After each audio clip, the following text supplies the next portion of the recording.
Church in the Woods. I posted this story on r/backwoodscreepy a while back on this throwaway account. My wife suggested that this sub might find it interesting as well. Here goes. I grew up in Ohio in the 70s, and me and my childhood friend Joe were outside all the time we could manage it. Joe lived on a farm that bordered a pretty big forest, and my parents would drop me off in the morning, and we'd stay in the woods all weekend. We'd only come out for school. We loved pretending we were frontiermen. We'd build shelters, traps, practice making fire with sticks, the whole 9 yards. When we got to be in high school, we got this notion to pull a Stand By Me. This was based on a movie of the same name that had just come out. The idea was that we would walk on the railroad tracks out in the country, but instead of looking for a dead body, we'd find cold bridges to fish from and camp a little ways off the tracks. Of course, we knew this was dangerous, and we'd likely be trespassing, but we were kids. We had a lot of fun. We did find beautiful rivers. We discovered bridges no one went to. We fished. We hid from trains. At night, we camped in the woods just near the tracks and made small hidden fires. Nothing bad ever happened. It was idyllic. In fact, it was so fun we did it multiple times. Never had a problem. After high school, me and Joe went our own ways. We both left home, but always stayed in touch and always tried to coordinate visits so we'd see each other occasionally. Well, one summer in the mid-90s, it worked out that we were both in town for about a week. We'd do stuff with family in the day, and at night, we'd either catch drinks at a bar or sit outside Joe's house around a fire and talk about the old days. One night, me and Joe got to talking about our Stand By Me trips. Well, nostalgia and beer are a hell of a mix. Soon we decided to take a day, walk the rails, camp one night and walk home. The day came. We started out early morning. We had my wife drop us off in the old spot where we used to start, right outside her hometown. She thought this was absolutely crazy and made sure to mention it. When she pulled away, Joe suggested that instead of walking our usual route, we take the opposite direction, just to be adventurous. We knew the land well. We had a map, so I gave a, "What the hell?" and off we set. The day went fine. It was fun and a little sad, but in a good way.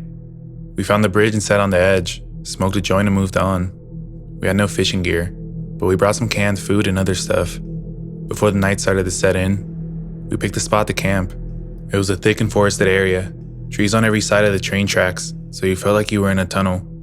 We had brought small hammocks to sleep on, but before we set them up, we decided to do a little scouting of the perimeter. Now this is what we used to do in the old days too. We'd walk the area around a little bit to make sure some dude's house wasn't just over a hill, and we were actually camping in their yard. We walked maybe 100 or so feet into the woods and up a small incline. We figured if we didn't see anything from the top of this short hill, we'd be fine. But when we got to the top, we saw an old building down at the bottom, about 100 yards into the woods. It was barely visible. We pondered over what to do. We both assumed it was a sugar shack or something, because there didn't appear to be a clear road into it. From where we were, there didn't look to be anyone in it either. It was all quiet. No movement could be seen, no lights. We decided to walk a little closer just to make sure. We came down the hill very slowly, and as we neared the building, we saw it wasn't a sugar shack at all. It was an old church. It looked like it had been abandoned for years. It was a squat, sagging building, whose wooden planks were almost black from the years of moss and rot. A cross still stood on top of the place, also weathered black. None of the windows had glass and there were no doors, just open doorways. We got close enough to see inside. There were rows of pews and a built-up section in front for a preacher to stand. We didn't go all the way in. We didn't want to. Beyond all that, there was no sign of anyone else. No footprints, no paths, no roads. It was an abandoned church. We left immediately and back up the hill to our spot we had picked to camp. Having a hill between us and the church made us feel better, but we were still a little uneasy. We chalked it up to the natural creepiness seeing a church in the middle of the woods would be illicit. Besides, at this point, it was dusk, and we just wanted to rig up our hammocks and go to sleep, and move on at early morning. Night set in, and as we lay in our hammocks and shot the shit, we began to hear something in the direction of the church. Our conversation about it went a little like this. "Do you hear that? What the fuck is that? It sounds like people singing." And it did sound just like singing. We both slid right out of our hammocks and hunkered down, straining to hear more. We listened for a minute or two, and the singing continued, but it wasn't getting louder. Finally, we decided to creep back up the hill and see if we could spy where the sound was coming from. We could still move very quietly in the woods from the old days. It was second nature to us. The moon was barely out, but it provided enough light so you wouldn't walk right into a tree. But it was near pitch black. We didn't use flashlights as we crept slowly up the hill, and we didn't talk. When we got to the top, we saw a light in the distance. It was coming from the church, and the singing was coming from inside. Joe and I put our heads close together and hushed the conversation that boiled down to, "Can you believe this shit?" The light looked to be candlelight from the way it flickered, and though we tried, we couldn't make out what was being sung. It sounded like church music, but in another language. We sat and watched for a while, trying to see who was in there, but we only saw occasional shadows.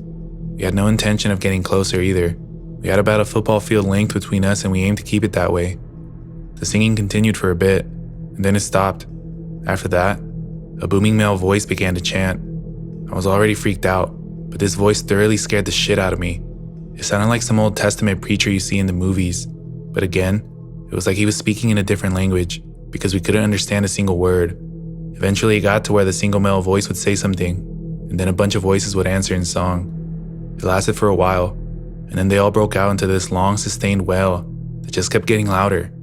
It got so loud and so disturbing that I covered my ears, and then it stopped. At this point I was getting ready to say, "Let's get the fuck out of here," when Joe put his hand on my shoulder and hissed, "They're coming out."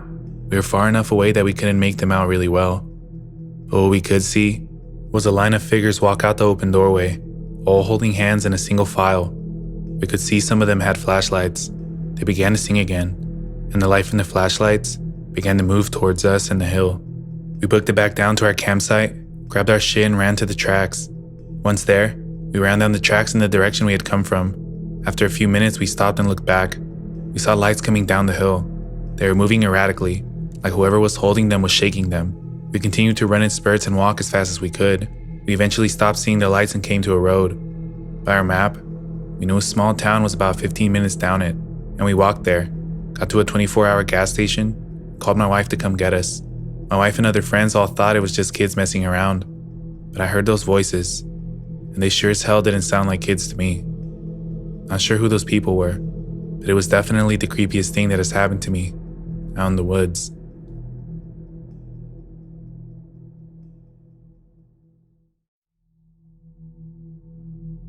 I was almost kidnapped and beheaded as a child. I've always wanted to share this story, and I've decided to use an old throwaway account since I usually just lurk.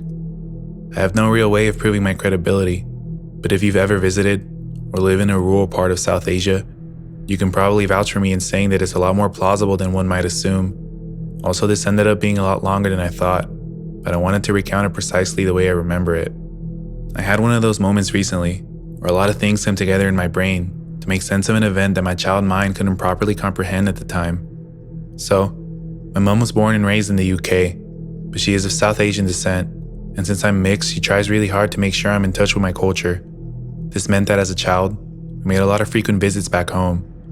It's like every summer I can remember we spent there, and then it suddenly just stopped after this incident. My mom's family back home lived in an extremely rural part of the country. There was a lot of poverty surrounding our family home, so we rarely left our part of the village.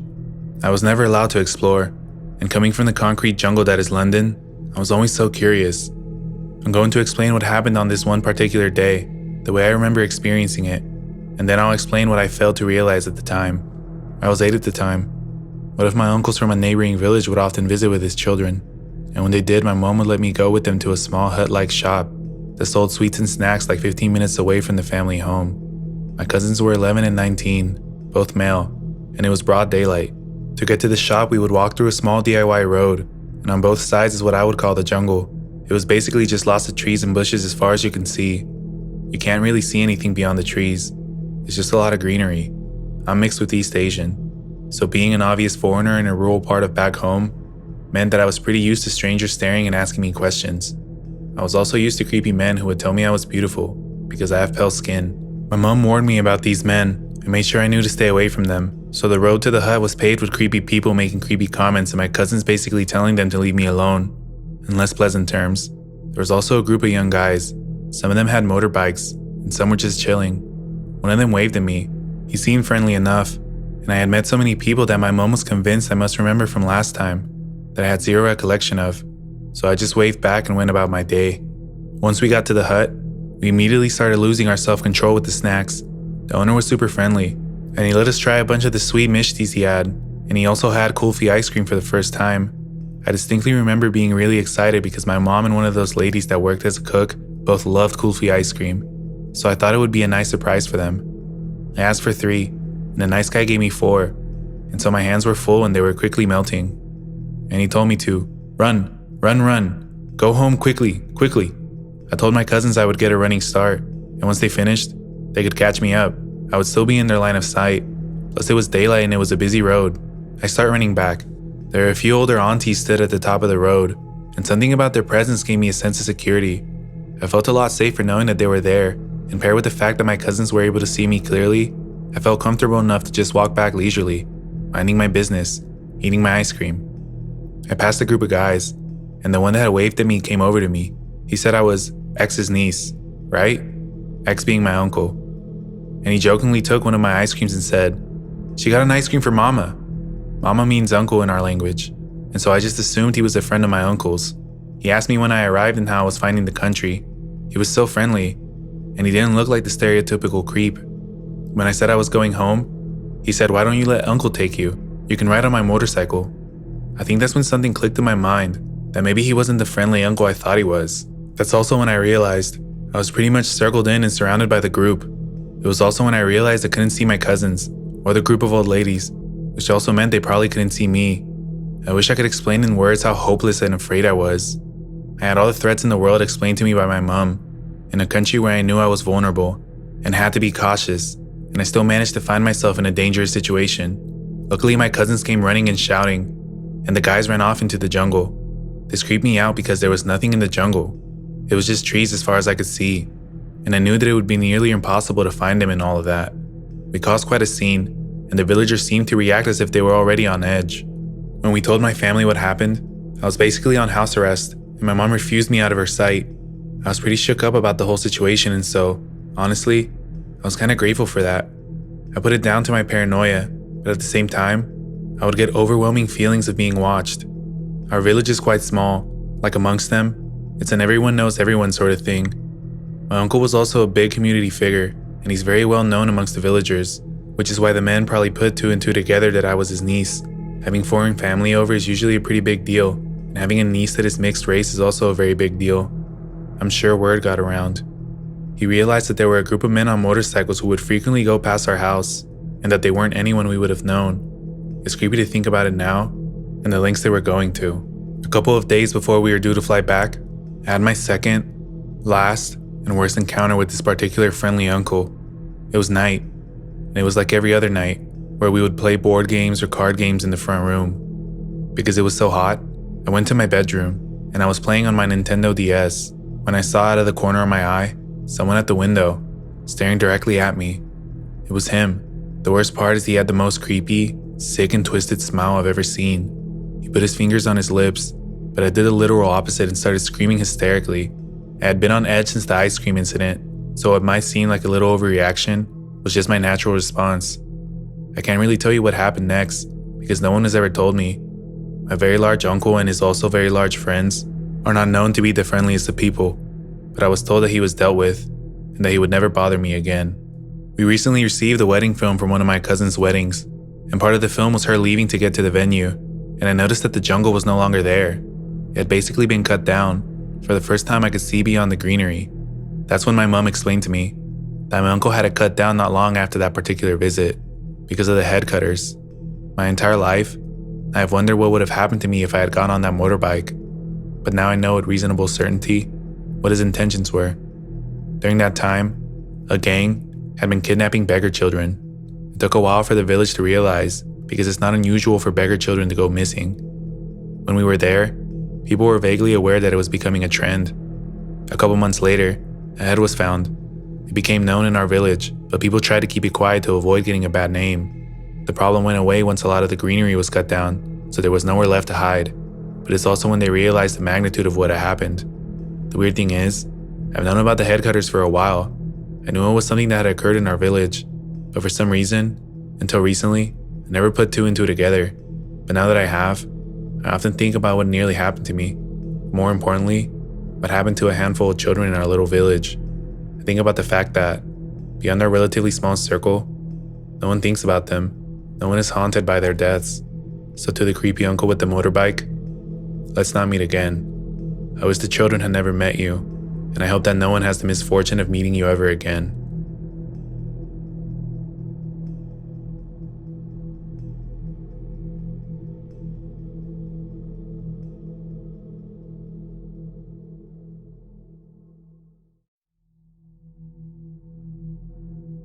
"14-year-old psycho." When I was 11, my family lived in Alaska about 14 miles north of Anchorage. As soon as you leave the actual city of Anchorage, you're in the wilderness pretty quick. This event happened to me in the summer of 1977. I remember because the original Star Wars had just come out a few weeks before, and I was obsessed with it at the time. In 1977, the town I lived in was actually just a series of roads and off-roads. Most of the people there commuted to Anchorage for work.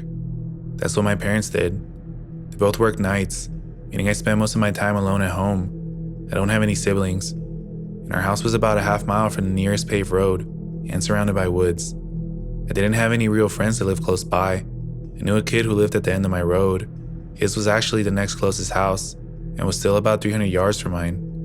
One afternoon that summer, I was watching TV when there was a knock at our side door. I looked outside and saw it was the kid at the end of our street with someone else. I opened the door, and he told me this kid was his cousin whose family had flown up from wherever they were from to visit. I can't remember the kid's name. I do remember immediately being nervous around the guy. He had blonde hair down to his shoulders, wore a t-shirt under a thin leather vest. He also had one of those wallets on a chain. The kid's eyes were dark as hell. I was 11, and hadn't ever seen evil before, but this kid set off something in my brain. The boy from down the street even seemed nervous around him. He said he had told my cousin about my BB gun and how cool it was. I had recently been given a BB gun as a gift. I told him to wait outside and I would get it. I just knew I didn't want that kid in my house. I got the BB gun and went outside and handed it to the weird kid. He rolled it over in his hands and looked it up and down without his expression ever changing. Without handing it back, he asked me, "How much do you want for it?" I can't remember my reaction after all these years, but I didn't really need money, and the gun was a gift. So I told him it wasn't really for sale, and I remember apologizing for some reason. Unfazed, the kid hands the gun back to me, then reaches behind his back and pulls out the biggest damn knife I'd ever seen. I remember thinking for a second that it was a sword. If you've ever seen the movie Crocodile Dundee, where he tells some robbers, "That's not a knife, this is a knife," and pulls out a huge knife, well, that's the knife this kid had. This kid said, "How about a trade then?" I shot the BB gun at cans. What was I going to do with this thing? Hunt a grizzly bear? I declined the offer nervously, and the kid turned away and started walking in the direction of their house. I went back inside and watched some more TV. About an hour later, there's another knock on the door. I go to our side window where I can see the door. I peek out and sure enough it's that kid again. This time he was alone. The second time he knocked, he was louder. He called my name. I stayed quiet. He left the door and started walking around our house. My mother had a sunroom where she grew plants, and it had large windows along the wall. I saw him go to those windows, press his face against the glass and cup his eyes, trying to see deep into the house. I stayed out of sight. Luckily there were no lights on, and I had turned the TV off when I heard the knock. When he couldn't see anything, he continued around the house. He took out that huge knife and began tapping the butt of the handle along our outer wall as he circled. Then he started saying, "I know you're in there." I almost shit myself, of course. He knew I was in the house.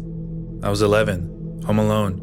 How could I have left the house, hop in the car and take off? Hell, both of our cars were gone anyway. I continued keeping low and quiet, hoping he might think I had left to a friend's house somewhere else. How long could this psycho just circle the house? He was maybe 14. He'd get bored pretty quickly. No such luck. This kept up for about an hour, the tapping in his voice telling me to come out, and that he had another trade for my gun. Screw that. I had gone all in on the "I'm not home" tactic, so I stayed quiet and made my way to the kitchen, where our telephone was. This was 1977. No cell phones, and our phone was attached to the wall in the kitchen. Luckily, it had a super long handset cord. I got it, stayed low on the floor, and called my mother at work. She took me seriously, but there was no way she could get home. My dad was in the Air Force, and they sure wouldn't let him skip out early to handle his son's crisis. I would have to write it out. The sun had gone down, and by that I mean it was barely peeking above the horizon. In the summer, the sun never went completely down in our area. The kid kept pacing around for another 30 minutes or so, and then was suddenly gone. Not being an idiot in a horror movie, I just stayed down and quiet. Eventually my parents got home. I was still awake. They brushed it off as if to say, "See, nothing to worry about." I never hung out with the kid down the street again, and I pretty much stayed inside the remainder of the summer. There was something wrong with that kid. Maybe it was in my head, or maybe he would have done something absolutely brutal to me, just for that damn BB gun.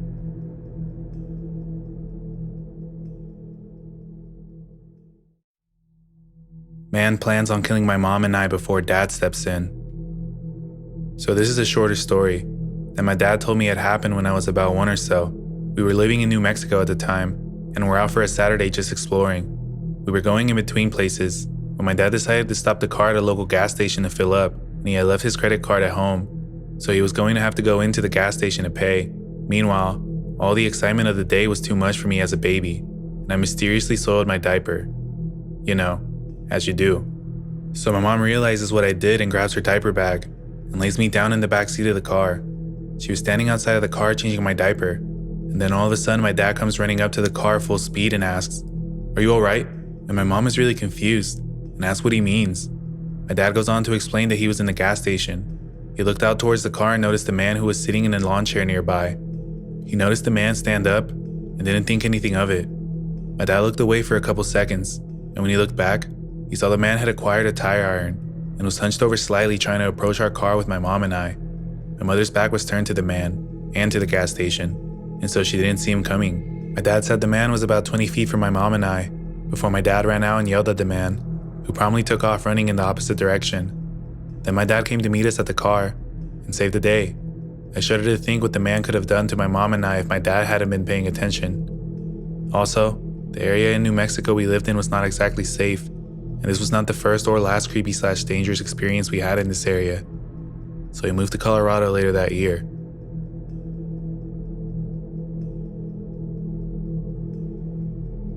Thanks for watching. If you like stories like this, make sure to subscribe and leave anything you want me to look into for a deep dive in the comments. I'll see you in the next one.